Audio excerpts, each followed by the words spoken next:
Jesus went back home. And here's what happened from Luke's Gospel, chapter 4. Then Jesus, filled with the power of the Spirit, returned to Galilee, and a report about him spread through all the surrounding country. He began to teach in their synagogues and was praised by everyone. When he came to Nazareth, where he'd been brought up, he went to the synagogue on the Sabbath day, as was his custom. He stood up to read, and the scroll of the prophet Isaiah was given to him. He unrolled the scroll and found the place where it was written, "The Spirit of the Lord is upon me, because he has anointed me to bring good news to the poor. He has sent me to proclaim release to the captives and recovery of sight to the blind, to let the oppressed go free, to proclaim the year of the Lord's favor." And he rolled up the scroll, gave it back to the attendant, and sat down. The eyes of all in the synagogue were fixed on him. Then he began to say to them, "Today, this scripture has been fulfilled in your hearing." So ends the reading of God's holy word. Thanks be to God.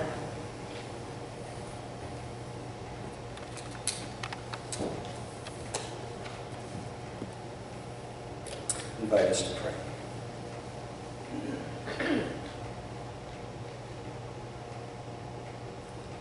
God of light and love,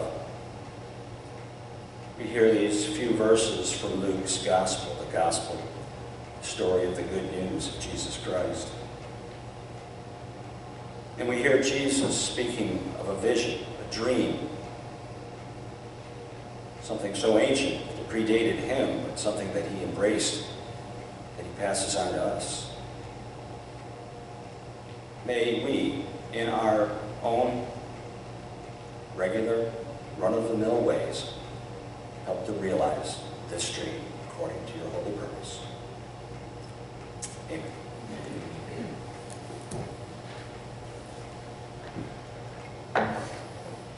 Well, there are peaks and valleys in just about everybody's life, including the life of Jesus.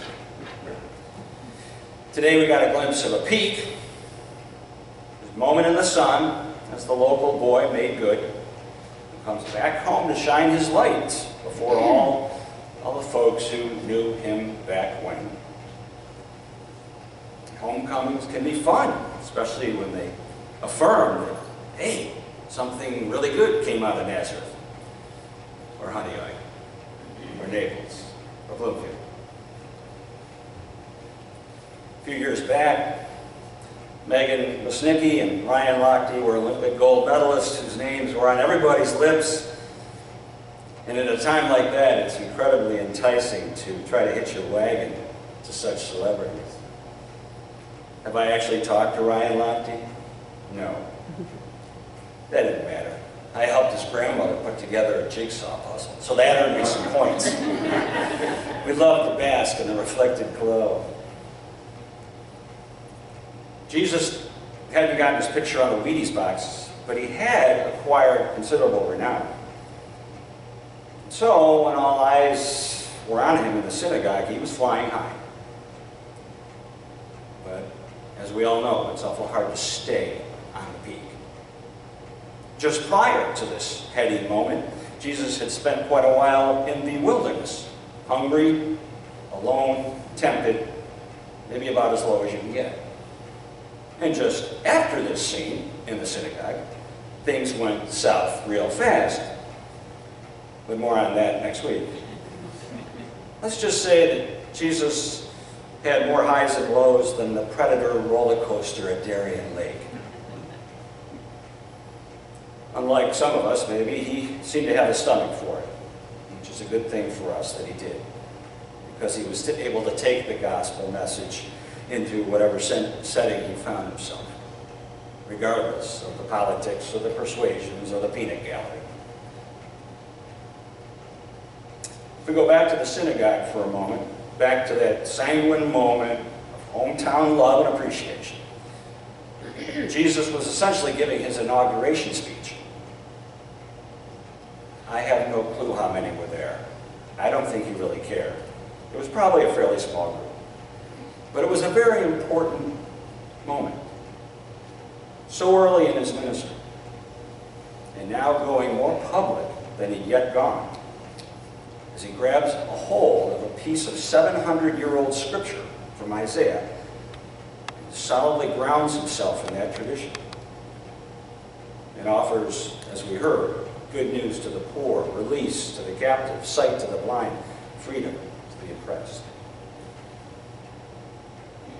Quoting sacred texts like that, no doubt, delighted his listeners and probably cemented his fan base, to use current terms, for a while. People love to hear fresh readings of cherished texts. Like, for example, the Gettysburg Address, or the I Have a Dream speech from Martin Luther King, or the U.S. Constitution. Well, maybe not all of the U.S. Constitution. Maybe the we the people part. We long to hear them because these words form the foundation of who we are as a people. And we enshrine these documents in climate-controlled cases in the Smithsonian with hopes of keeping them unchanged for centuries. But as timeless as these words are, they are also living, breathing visions that offer us ongoing guidance and empowerment. So they have a life of their own, if we let them. Jesus made the mistake, well, at least a political mistake, of bringing the words of the prophet Isaiah to life. He's pulling them out of historical safekeeping, kicking them into high gear, announcing good news, liberty, sight, freedom, to real-life people. And that sometimes packs a punch when we do that. Just as it packs a punch when we actually try to live out liberty and justice for all. Not liberty for some, not just for the rich and legally well-represented or the attractive or the educated, but liberty for all. The hometown crew figured they owned him. Son of the carpenter Joseph, our kid, who happened to make it big. Okay, yeah, he always was a little different. Maybe not too many of us actually talked to him, or wanted to, but he's our guy now, and we're going to run with him. In the movie Dream Team, from years ago, Peter Boyle, who later became famous as Raymond's father, and Everybody Loves Raymond, plays the part of a psychiatric patient who gets lost in the city on his way to a Yankees game. He finds his way into a Pentecostal church, starts to offer a rousing testimonial about the power of God, stirring the crowd to a frenzy until he starts to take his clothes off, at which point they send him out the door on his ear. He'd just gone a little too far. And that's comedy. But in a similar way, Jesus probably went just a little too far. Maybe a lot too far. Yes, he was reaching back to grasp Isaiah's precious dream, but he was pulling it forward and he was landing that dream squarely in the laps of the people there that day. And a dream, even a really good dream, brought into the here and now, isn't always welcome. Dr. Martin Luther King had a dream that, and I love this quote, I want to read it verbatim, that his 4 little children will one day live in a nation where they will not be judged by the color of their skin, but by the content of their character.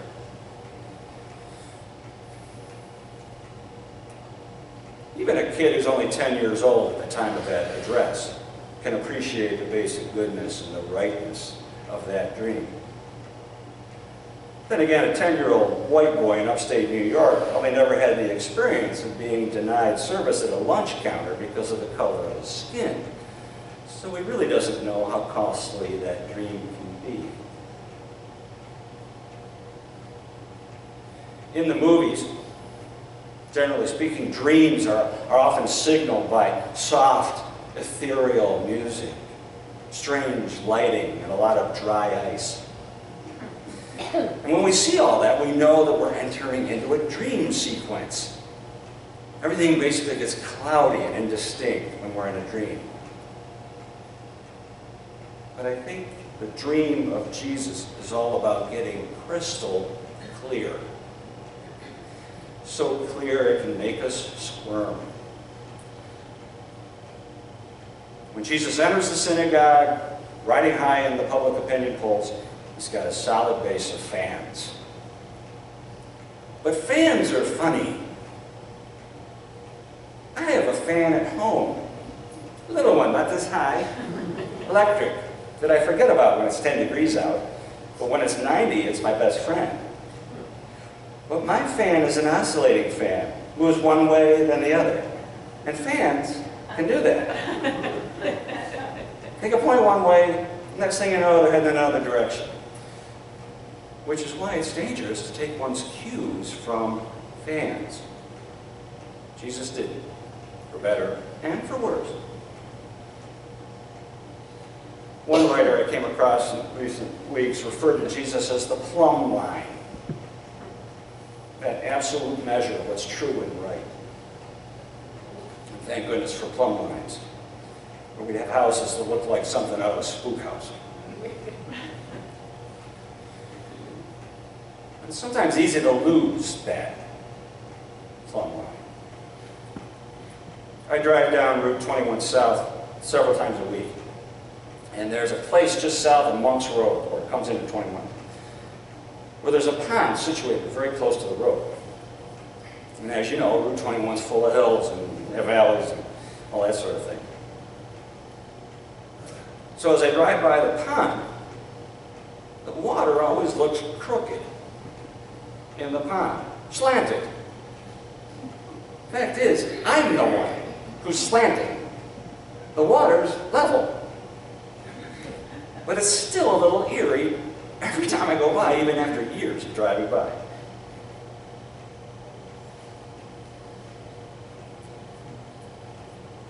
A few moments we'll be heading into the annual meeting. It's a time when we look back on the previous year, celebrate all the goodnesses, grieve some of the losses, and generally reflect on our ministry together. And I think, as with an awful lot of milestones, it's a good time to renew our commitment to the dream of bringing good news to the poor, release to the captive, sight to the blind, freedom to the oppressed.